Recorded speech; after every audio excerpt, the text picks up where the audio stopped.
Salam kerahiman. Hari ini 25 Oktober. Kita akan baca dari nomor 1447. Kita mulai ya. Dalam nama Bapa dan Putra dan Roh Kudus. Amin.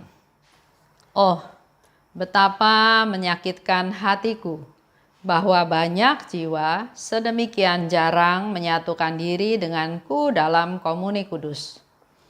Aku menantikan jiwa-jiwa itu, tetapi mereka acuh tak acuh terhadap aku. Aku mengasihi mereka dengan mesra dan tulus, tetapi mereka tidak percaya kepadaku. Aku ingin melimpahkan rahmatku kepada mereka, tetapi mereka tidak mau menerimanya. Mereka memperlakukan aku sebagai barang mati, padahal hatiku penuh dengan kasih dan kerahiman. Agar engkau dapat mengetahui sekurang-kurangnya sebagian dari penderitaanku, bayangkanlah ibu yang paling penuh kasih, ia sangat mengasihi anak-anaknya, tetapi anak-anak itu mencampakkan kasihnya. Bayangkan kepedihan hatinya, tidak seorang pun mampu menghibur dia. Itulah gambaran dan lukisan samar mengenai kasihku. Itu semua yang Yesus katakan ya. Kalau baca diary Faustina tulisannya bold, tulisannya dengan huruf tebal, itu artinya kata Yesus. Yesus berkata. Di situ dikatakan, oh betapa menyakitkan hatiku bahwa banyak jiwa sedemikian jarang menyatukan diri denganku dalam komuni kudus. Yesus katakan banyak jiwa yang jarang menerima komuni kudus. Padahal di satu pihak Yesus sangat rindu ingin sesering mungkin bersatu dengan kita. Sebetulnya setiap orang Katolik yang sudah dibaptis, sudah menerima komuni pertama, dia sudah bisa menerima komuni setiap hari. Kalau saya sekarang, seumur saya, kita kan aktivitas juga sudah berkurang, ya. Bangun juga biasanya lebih pagi. Tapi masih ada aja yang orang lebih banyak mengisi waktunya dengan bangun siang, santai-santai. Padahal di setiap paroki ada misa pagi biasanya, atau misa sore ya, atau ada misa harian. Nah, kalau kita mau ketemu Tuhan, kita sebetulnya bisa menyediakan waktu untuk bertemu dengan Tuhan dalam perayaan Ekaristi. Kalau misa harian kan pendek, paling setengah jam ya. Tapi kalau saya tanya beberapa teman, mereka lebih pilih 1 minggu sekali aja udah cukup. Bahkan ada juga yang maunya ke gereja, tapi karena hujan jadi nggak jadi. Karena yang jemput nggak jadi jemput, jadi nggak jadi. Karena nggak ada teman ke gereja, jadi nggak jadi. Aduh, alangkah sayangnya. Sekarang baru lebih terasa. Setelah masa COVID ini, baru terasa betapa dulu sebelum masa COVID kita sangat leluasa untuk pergi ke perayaan Ekaristi. Untuk menerima komuni, untuk misa pagi, untuk dengerin firman, untuk adorasi, untuk jalan salib, untuk banyak hal. Sekarang dengan adanya corona, COVID, keinginan untuk pergi aja udah nggak ada. Nah, saya nggak tahu teman-teman yang lain yang sebetulnya saya pernah bilang juga sama teman saya ya, seumuran ya, udah pensiun, seumuran, bangun lebih pagi, pergi ke gereja, cuma setengah jam kok. Merasakan kehadiran Tuhan ya. Tapi tetap aja, enggak, saya di rumah harus bebersih, saya di rumah harus masak. Banyak aja ada alasannya ya. Sehingga di sini mungkin Yesus berkata sebetulnya mereka punya kesempatan untuk menerima komuni kudus, untuk datang ke perayaan Ekaristi. Tapi alasan-alasan duniawi yang masih terus ada, yang membuat mereka jadi jarang menerima komuni. Mereka tidak tahu tentang mulianya sakramen Ekaristi. menerima tubuh dan darah Kristus. Memang betul, kalau kita enggak menghayati, kalau kita enggak tahu, rutinitas aja, dapat hosti, kenyang juga enggak, rasanya juga enggak ada ya. Tapi kita harus tahu dulu kenapa ada perayaan Ekaristi. Perayaan Ekaristi itu adalah perayaan syukur, di mana Yesus mempersembahkan tubuhnya, darahnya, keseluruhannya untuk menyelamatkan kita. Dan dia memberikan kekuatan untuk kita semua, untuk melangkah dalam hidup kita sehari-hari melalui komuni kudus. Jadi luar biasa sebetulnya ya, rahmat yang kita terima. Tapi karena mereka nggak tahu, mereka datang juga asal-asalan, ya mumpung bangun pagi, karena nggak hujan, karena dijemput teman, karena sekalian mau pergi ke tempat tertentu di mana janjiannya ketemunya di gereja, maka dia baru pergi ke perayaan Ekaristi. Ada lagi satu cerita ya, dulu ada seorang bapak yang selalu mengantar anaknya ke sekolah. Nah, karena harus sekolah pagi, di mana sekolahnya juga bersebelahan dengan gereja, maka setiap pagi dia setelah mengantar anaknya sekolah, dia ke gereja. Bertahun-tahun. Tapi setelah anaknya lulus, nggak sekolah di situ lagi, si ayah nggak ke gereja lagi. Ini menjadi satu pertanyaan sebetulnya ya. Dia pergi ke gereja itu karena sekalian nganter atau memang dia ada kerinduan untuk bertemu Tuhan. Itu dievaluasi sendiri ya. Ada yang datang terima komuni atau datang ke perayaan Ekaristi ya asal datang aja, yang tadi saya bilang. Mereka juga nggak gitu percaya, nggak terlalu percaya dengan mujizat Ekaristi.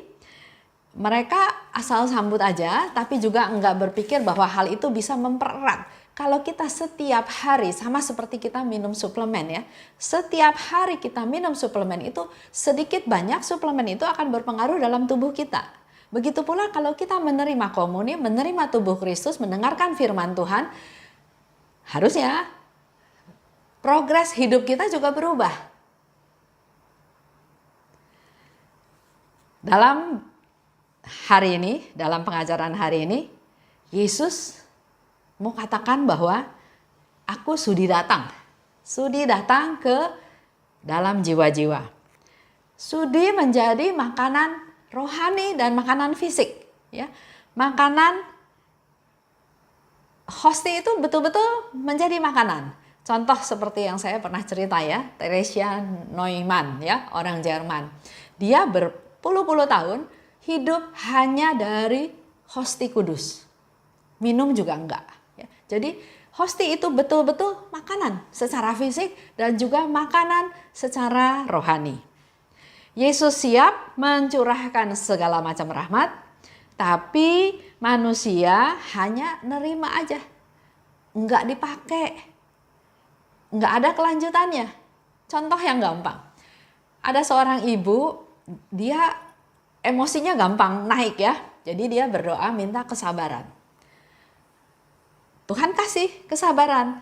Tapi pada waktu dia menghadapi masalah, dia nggak pakai rahmat kesabaran itu. Yang dia pakai adalah emosinya lagi naik, marah.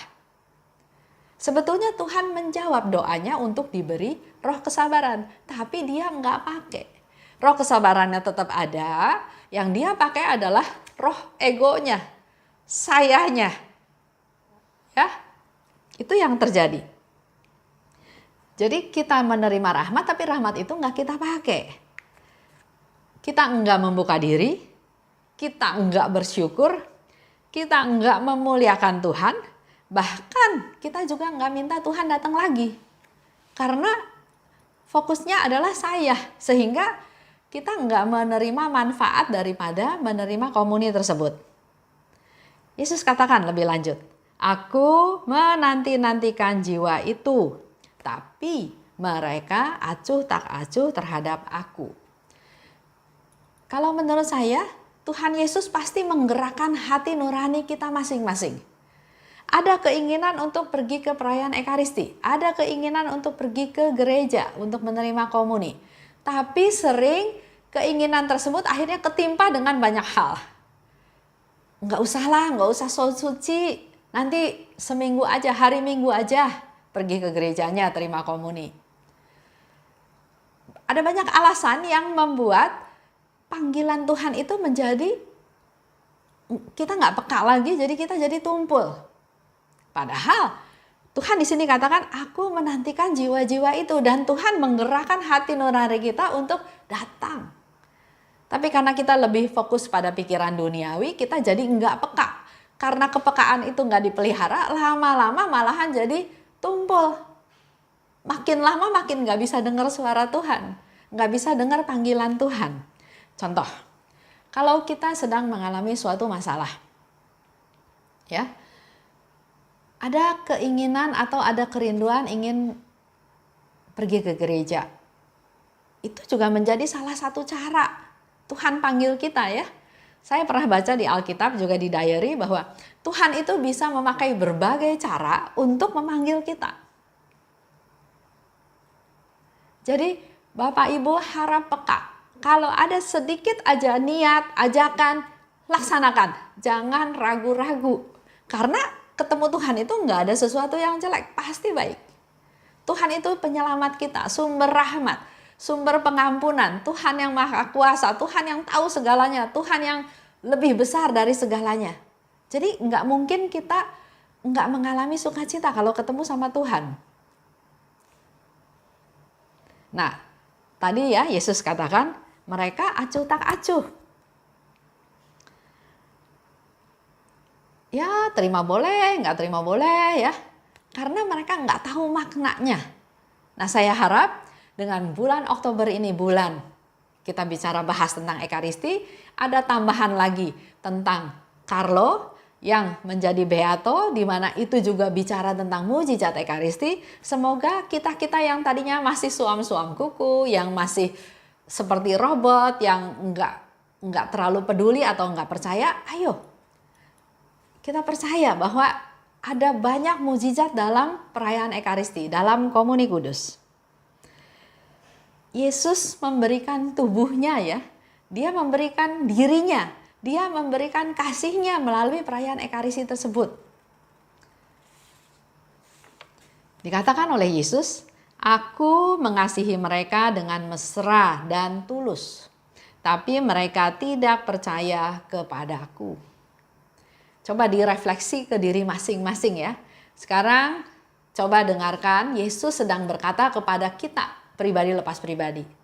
Aku mengasihi kamu dengan mesra dan tulus, tapi kamu tidak percaya kepadaku. Melalui kata-kata ini saya mau katakan bahwa kita jangan ragu sama kasihnya Tuhan. Kasihnya manusia itu bisa kecampur sama kepentingan pribadi. Contoh yang gampang, saya baik sama dia karena dia baik sama saya. Jadi ada sebab akibat, ada kepentingan. Saya baik sama dia karena saya butuh dia. Saya baik sama dia karena melalui dia saya bisa dapat koneksi. Jadi ada sebab akibat, ada kepentingan. Tapi kalau kasih Tuhan itu kasih yang walaupun, kasih yang tanpa syarat. Yesus katakan, aku mengasihi kamu. Dia nggak pakai syarat apa-apa. Oleh sebab itu, jangan kita nggak percaya kepada Tuhan. Maka, kalau kita mau supaya kasih kita juga menjadi murni, maka kita harus punya iman. Karena iman itu bisa menerobos sesuatu yang nggak kelihatan. Iman itu adalah sesuatu yang menerobos dari sesuatu yang kelihatan, masuk melalui yang kelihatan. Nanti kita bisa menuju pada sesuatu yang tidak kelihatan. Itu iman. Sering kita hanya lihat secara fisik. Secara fisik dia baik, saya lihat dia baik, ya baik, ya itu secara fisik. Tapi kalau kita punya iman, kita bisa melihat sesuatu yang kelihatan baik. Nanti di balik itu kita bisa melihat sesuatu yang nggak kelihatan, yang artinya lebih besar. Contoh konkret, ya, Saya menerima komuni. Komuni itu hosti ya, kelihatan. Tapi di dalam hosti itu ada yang tidak kelihatan, yaitu Yesus yang bertahta. Yesus yang nggak kelihatan, yang mau masuk ke dalam diri saya dan akhirnya dia bertahta dalam hidup saya. Jadi kalau kita punya iman, kita melihat sesuatu dari yang kelihatan, hosti, masuk ke sesuatu yang tidak kelihatan, yaitu Yesus yang kita sambut bertahta dalam diri kita. Yesus katakan lagi, aku ingin melimpahkan rahmatku pada mereka, tapi mereka tidak mau menerimanya. Ini Yesus yang bilang ya, Yesus mau memberikan rahmat, tapi mereka nggak mau terima rahmat tersebut. Contoh, relasi suami istri. Ribut terus ya, sudah menikah lebih dari 20 tahun. Si istri punya pendapat yang menurut dia benar, si suami juga punya pendapat yang menurut dia benar. Jadi pernikahan selama 20 tahun lebih itu enggak mendapat titik temu, malahan makin renggang.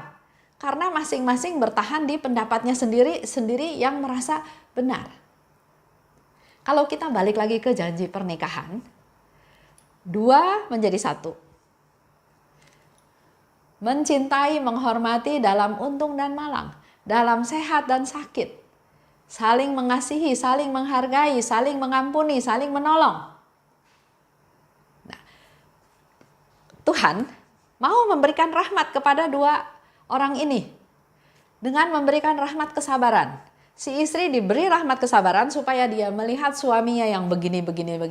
Dia pakai rahmat kesabaran itu untuk nahan diri, untuk nggak berantem, untuk belajar menerima. Mungkin si suami juga dikasih rahmat sama Tuhan untuk bisa melihat si istri itu memang ya bisanya segitu, menerima apa adanya. Jadi enggak berharap istri itu harus seperti apa yang dia pikirkan. Jadi Tuhan menghendaki kita bersatu. Pasti dia juga memberikan rahmat-rahmat tersebut. Cuma kembali lagi yang Yesus katakan, aku memberikan banyak rahmat, tapi mereka nggak mau terima. Saya kasih rahmat kesabaran, nggak bisa Tuhan. Saya betul, dia salah. Dia yang harus minta maaf sama saya. Jadi rahmat kesabaran yang Tuhan kasih nggak dipakai. Atau diberi rahmat untuk bisa menerima apa adanya. Menyangkal diri, nggak bisa Tuhan.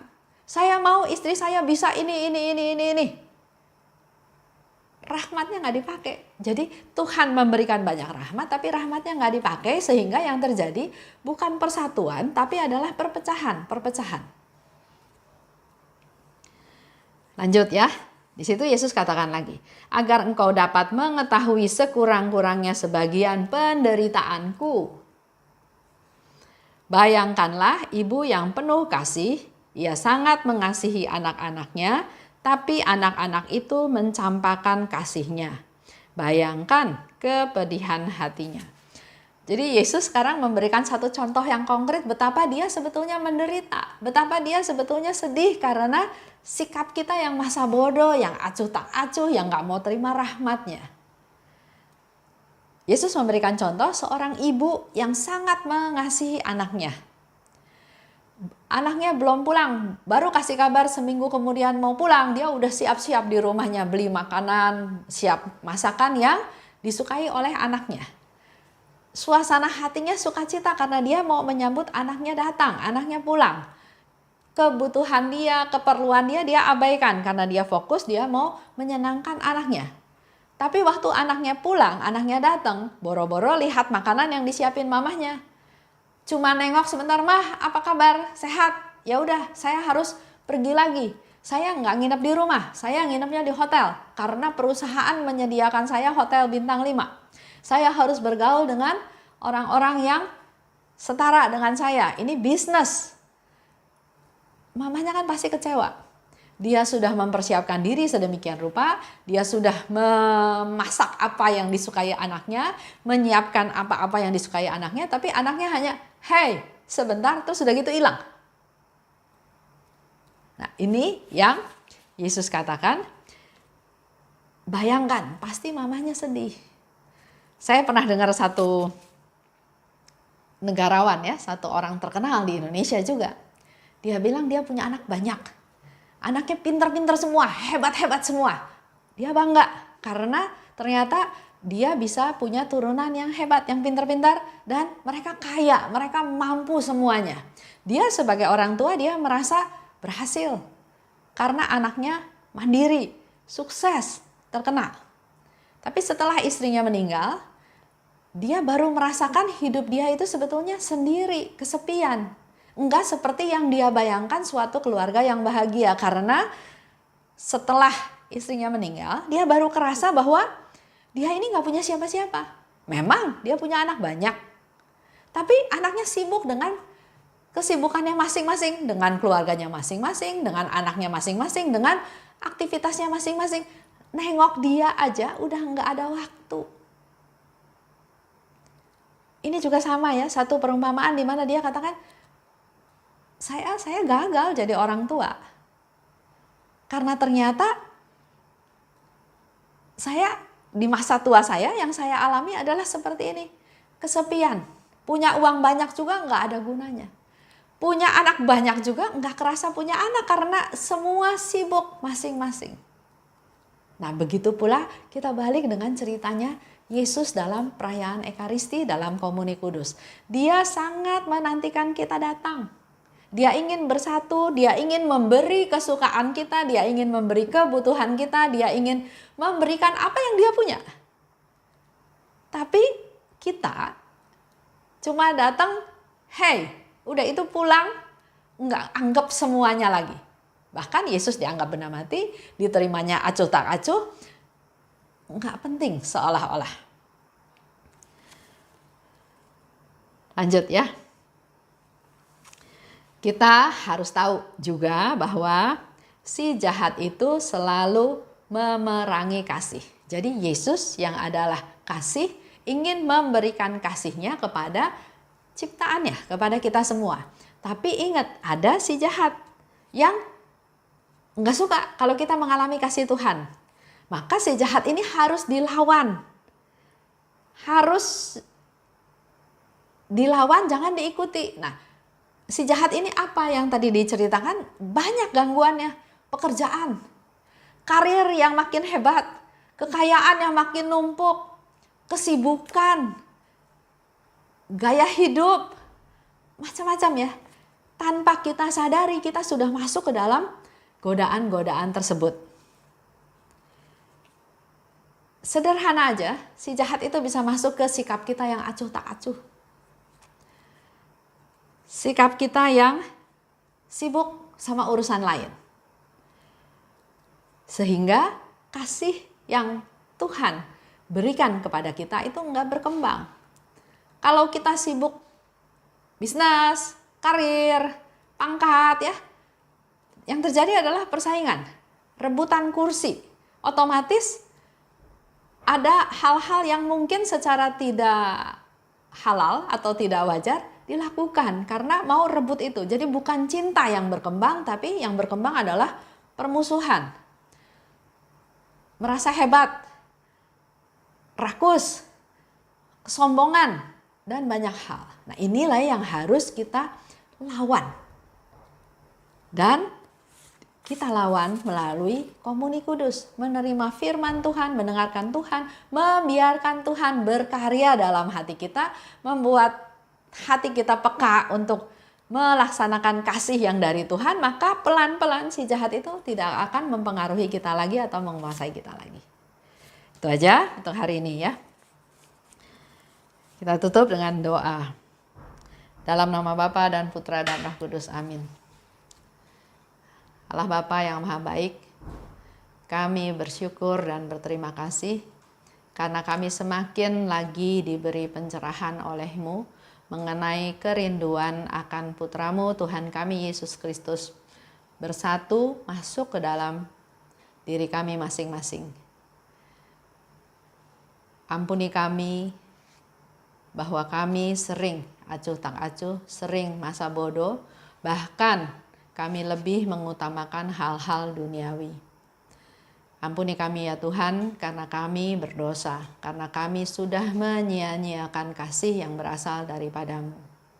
Dan melalui kesempatan ini kami juga mau berdoa untuk kedua orang tua kami masing-masing Tuhan yang sudah melahirkan kami, yang membesarkan kami, yang barangkali sampai hari ini kami juga belum membuat mereka senang.